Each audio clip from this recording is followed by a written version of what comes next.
আমের বাজার পরিস্থিতির খবর জানবো আমরা। রাজশাহী থেকে যুক্ত হচ্ছেন আমাদের সহকর্মী আবরার শাহীর। আবরার, কি অবস্থা দেখছেন রাজশাহীর বাজারগুলোতে? আমের সরবরাহ কেমন, দাম কেমন এবার আমের? আতিক, আমরা যদি বলি তাহলে মে মাসের 15 তারিখ থেকে শুরু হওয়া যে মৌসুম সেটি প্রায় শেষের দিকে এখন, কারণ জুলাই মাসের শেষ নাগাদ এই আমটি থাকবে এবং এখন আসলে দামটা অনেকটাই চড়া।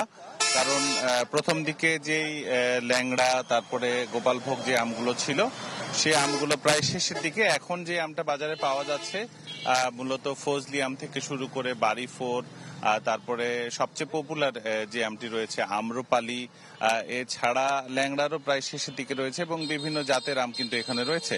তবে খুচরা বাজারের সাথে পাইকারি বাজারের অনেকটাই পার্থক্য আমরা লক্ষ্য করেছি। পাইকারি বাজারের দাম কিছুটা কম থাকলেও খুচরা বাজারে কিন্তু 80, 90, 75 এই ধরনের দাম যাচ্ছে। আমরা একটু জানতে চাই যারা বিক্রেতা রয়েছে রাজশাহীর এই শিরোইল বাজারে, আমের বাজারটাতে এটাই সকাল থেকে শুরু হয়। আপনার কাছে মূলত কি কি আম আছে এবং আসলে দামগুলো কিরকম, চাহিদা কিরকম?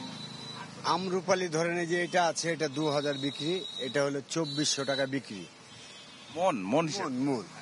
আর আপনার ন্যাংরা আছে 2800 টাকা মন, ফজলি আছে 1500 টাকা মন, আপনার এই যে বাড়ি ফোর আছে এটা হবে 2000 টাকা মন, আর আপনার এই যে হাড়ি ভাঙ্গা আছে এটা হবে 2400 টাকা মন।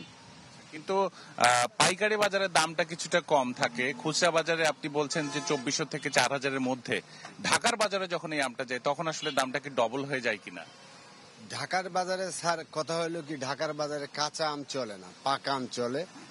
ওই আমটা ধরেন যখন জাম হয়ে যায় আড়তে, তখন দেখা যায় এক পাইক আমাদের মতন এক বাগানওয়ালা নিয়ে গেলে আপনি ধরেন আমার বাগানেই বলছে 2000 টাকা দাম, কিন্তু ঢাকার বাজারে যে 1400-1600 টাকা বিক্রি করতে হচ্ছে।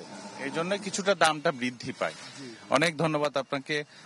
যারা আসলে আম নিতে চান, শুধুমাত্র রাজশাহী কেন্দ্রিকই এখন আমের বাজারটা বিস্তৃত নেই।